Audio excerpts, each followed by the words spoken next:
Assalamualaikum warahmatullahi wabarakatuh. Perkenalkan, nama saya Risma Febriani dengan NIM 0561611392, Prodi Agribisnis UP BJJ Jambi. Di sini saya akan menjelaskan tugas 1 dari mata kuliah dasar-dasar penyuluhan. 1. Ada beberapa konsep dalam pengertian penyuluhan. Sebutkan konsep apa saja dan berikan penjelasannya. Ada 4 konsep pengertian penyuluhan, seperti penyuluhan sebagai proses pendidikan. Penyuluhan merupakan suatu cara pendidikan non-formal yang dilakukan dengan metode pembelajaran yang tidak hanya berfokus pada penyediaan informasi, tetapi juga mendukung masyarakat untuk memahami, menghayati, dan menggunakan pengetahuan serta keterampilan tersebut guna memperbaiki usaha pertanian. Selanjutnya, penyuluhan sebagai upaya perubahan. Penyuluhan adalah upaya untuk mengubah perilaku masyarakat, terutama bagi petani, agar mereka bersedia dan mampu terlibat secara aktif dalam pengembangan sektor pertanian. Sasaran dari kegiatan ini adalah meningkatkan kualitas hidup masyarakat dengan membangun sikap yang baik dan kesediaan untuk melakukan perubahan demi kemajuan usaha pertanian. Kemudian, penyuluhan sebagai pemberdayaan. Penyuluhan bukan hanya menyediakan data, tetapi juga memberdayakan petani beserta keluarganya agar dapat mandiri dan mampu mengatur diri sendiri demi meningkatkan hasil, efisiensi usaha, penghasilan, serta kesejahteraan. Kemudian, penyuluhan bukan hanya proses penerangan. Penyuluhan bukan hanya tentang memberikan pesan atau informasi, tetapi juga harus dapat memotivasi, membimbing, dan mendorong petani untuk berperan aktif dalam proses perubahan dan perkembangan, bukan hanya menerima informasi tanpa tindakan. Salah satu komponen dalam sistem penyuluhan adalah sasaran penyuluhan. Mengapa disebut sebagai sasaran? Sasaran dari program penyuluhan disebut sasaran karena mereka adalah pihak yang menjadi inti dari aktivitas penyuluhan. Sasaran ini mencakup petani, kelompok tani atau komunitas desa yang menjadi target untuk menerima informasi, pendidikan, dan panduan agar mereka dapat mengadopsi teknologi baru, memperkaya pengetahuan. 3. Mengamati kegiatan penyuluhan yang dilaksanakan di wilayah masing-masing atau di Kecamatan Muara Sabak Barat, Kabupaten Tanjung Jabung Timur, Provinsi Jambi dengan tema kegiatan penyuluhan, peningkatan produktivitas tanaman padi melalui penerapan teknologi tanam jajar legowo dan pengelolaan pupuk berimbang.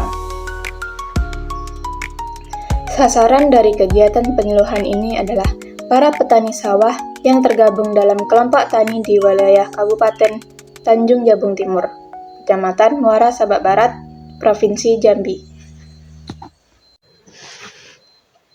Karakteristik sasarannya yaitu seperti mayoritas petani dewasa atau senior sekitar umur 40-60 tahun.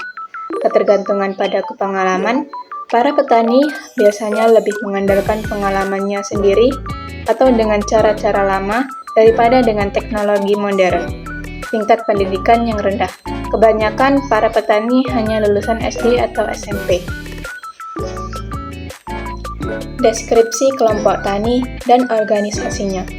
Nama organisasinya adalah Kelompok Tani Sukajaya yang jumlah anggotanya sekitar 40 orang petani dan alamatnya berada di Kelurahan Pariculum 1, Kecamatan Muara Sabak Barat, Kabupaten Tanjung Jabung Timur, Provinsi Jambi.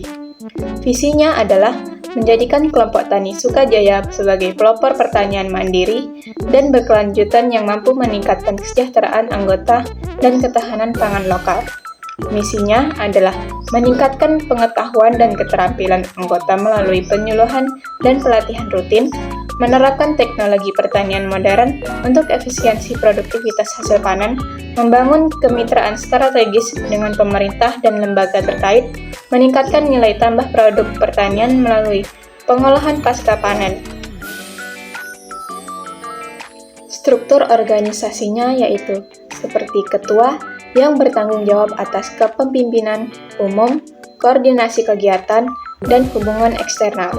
Sekretaris bertanggung jawab atas administrasi, dokumentasi, dan surat menyurat kelompok. Bendahara mengelola keuangan iuran anggota dan dana bantuan. Seksi produksi atau usaha mengkoordinasi kegiatan tanam, panen, dan penerapan teknologi di lapangan. Seksi pemasaran atau pengelolaan mengurus penjualan hasil panen dan inisiatif pengelolaan produk. Anggota melaksanakan kegiatan pertanian dan berpartisipasi aktif dalam pertemuan dan program kelompok. Tugas unsur organisasi. Ketua memimpin rapat, mewakili kelompok, dan memastikan visi misinya tercapai. Sekretaris mencatat hasil rapat, menyimpan data anggota, dan membuat laporan kegiatan. Bendahara membukukan transaksi keuangan, membuat laporan keuangan, dan mengelola kas kelompok. Seksi produksi merencanakan jadwal tanam, mengidentifikasi kebutuhan saprotan atau sarana produksi pertanian, dan mendampingi anggota dalam penerapan teknik budidaya. Seksi pemasaran mencari informasi harga pasar, menjalin kontak dengan pembeli, dan mengorganisir penjualan bersama. Anggota aktif dalam mengikuti pertemuan, menjalankan kesepakatan kelompok, dan berbagi informasi atau pengalaman dengan sesama. Sekian penjelasan tugas 1 dari saya. Apabila ada salah kata, saya mohon maaf. Saya akhiri. Wassalamualaikum warahmatullahi wabarakatuh.